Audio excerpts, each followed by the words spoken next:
नमस्कार दोस्तों, आज फिर मैं आपसे चर्चा करने के लिए हाजिर हूँ नए प्रोग्राम अगला नज़रिया में। तो आज जो हम चर्चा करने जा रहे हैं वो है जो अभी कुछ राज्यों में विधानसभा चुनाव हुए उनके बारे में, मुख्य रूप से बंगाल के चुनाव के बारे में। बंगाल में जो अभी चुनाव हुए हैं उसका परिणाम आया और परिणाम के बाद जो हिंसा हुई उससे पूरा देश व्यथित है। लेकिन ये हिंसा होना सबको पता था कि होनी है, स्वाभाविक है, क्योंकि बंगाल का इतिहास ऐसा रहा है जब भी वहाँ चुनाव होते हैं तो हिंसा होती रही है। इसी हिंसा का शिकार होकर ही तो ममता बनर्जी जी आज इतनी बड़ी नेता बन पाई ना।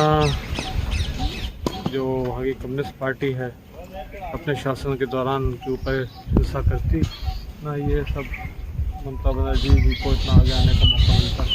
उन्होंने जो उस समय हिंसा का सामना करना पड़ा, इसके परिणाम स्वरूप आज वो जनता में इतनी लोकप्रिय हुई।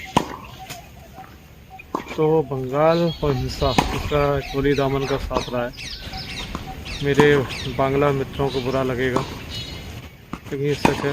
किसी ज़माने में और अभी भी मैं बंगाल, वहाँ के कल्चर, वहाँ के लोग, वहाँ के नेता, वहाँ का स्पोर्ट्स सबका बड़ा फैन था।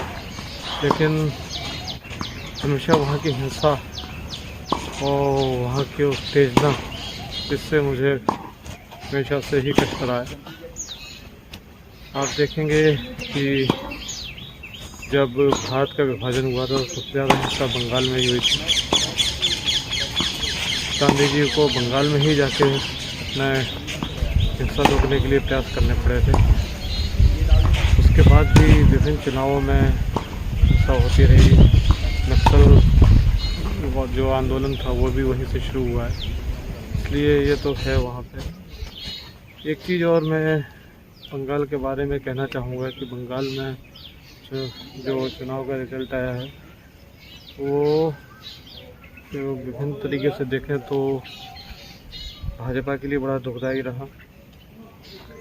लेकिन भाजपा ने से एक बहुत बड़ी चीज़ प्राप्त की है कि उसको ये बात की गारंटी हो गई कि उसके पास 35% से ज़्यादा वोट वहाँ फिक्स है। और जिस राज्य में किसी पार्टी के 35% वोट फिक्स हो जाएँ तो वो वहाँ से बाहर नहीं होती।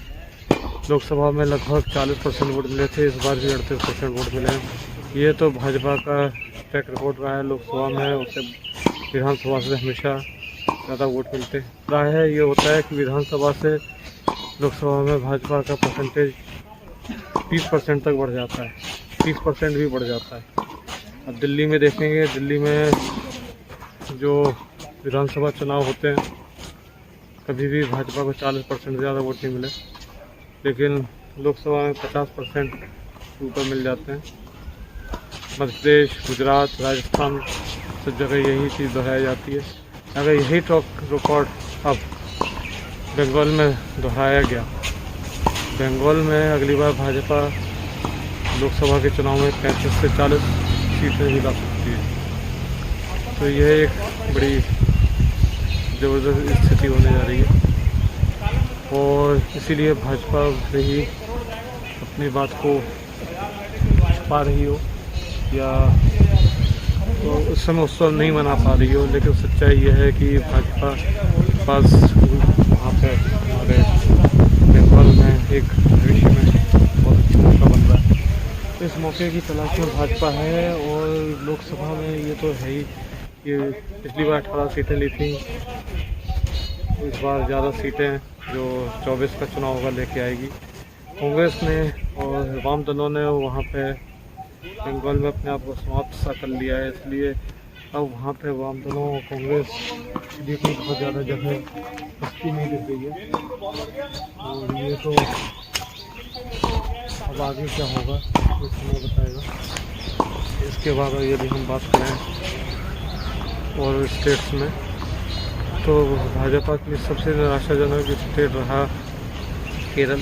क्योंकि केरल में भाजपा अपने वोट प्रतिशत भी नहीं बढ़ा पाई और बड़ी उम्मीदों से चुनाव लड़ा था।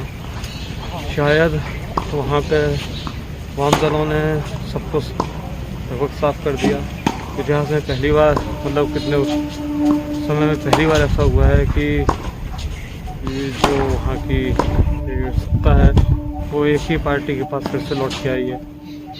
तो ये कांग्रेस के लिए निराशा की बात है। हमारे कांग्रेस के मित्र इस परिणाम से बड़े खुश हैं कि भाजपा केरल, तमिलनाडु और बंगाल कहीं नहीं जीत पाई। लेकिन शायद कांग्रेस वालों को खुश होने की, दुख होने की ज़रूरत है कि कांग्रेस और कम्युनिस्ट गठबंधन मिलकर 10% वोट भी बंगाल में लेके नहीं आता है।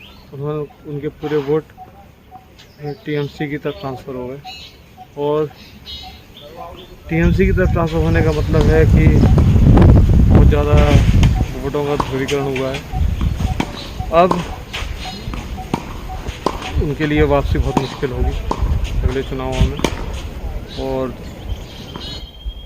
कोरोना के इस पीरियड में पॉलिटिक्स की बातें खूब हो रही हैं। तो खबर यह है कि पिछले 24 घंटों में एक बार पुनः 4 लाख से ज़्यादा नए कोरोना पीड़ित देश में आए हैं। तो बहुत ज़्यादा सावधान रहने की ज़रूरत है। मैं बहुत दिनों से कह रहा था कि केवल संपूर्ण लॉकडाउन ही इसका एक मात्र तरीका है जिससे कोरोना से बचा जा सके। मैंने विपक्षी पार्टियों के ऊपर आरोप भी लगाए थे कि वो इसकी मांग नहीं कर रहे हैं। अब जरूर थोड़ी बहुत मांग शुरू हुई है, दबी हुई जवान में ही सही। लेकिन कांग्रेस के नेता राहुल गांधी जी ने कहा है कि यह ही एकमात्र तरीका है।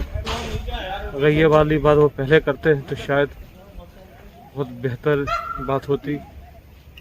लेकिन देर से ही सही मेरी बात उनके कानों में पहुंची। उन्होंने सब जगह ये कहना शुरू किया है। लेकिन अगर वो अपनी इच्छा शक्ति दिखाएं और उनके द्वारा शासित राज्यों में संपूर्ण लॉकडाउन लगाएं तो अन्य राज्यों को भी इससे शिक्षा मिलेगी। लेकिन ये ज़रूरी कदम है।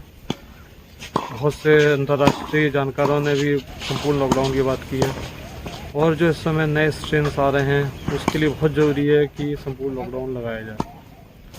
तो मैं तो अपने फार्म पर हूँ, देख रहे होंगे आप कि आम में इस साल अच्छी फ्रूटिंग दिख रही है। तो अपने पेड़ पौधों की सेवा करने आया हुआ हूँ और दुनिया से लगभग कटा हुआ हूँ। आप, मुझे उम्मीद है कि आप लोग भी दुनिया से बच के रहेंगे कुछ समय, और इसी उम्मीदों के साथ कि आप स्वस्थ रहें। धन्यवाद। जय हिंद, नमस्कार।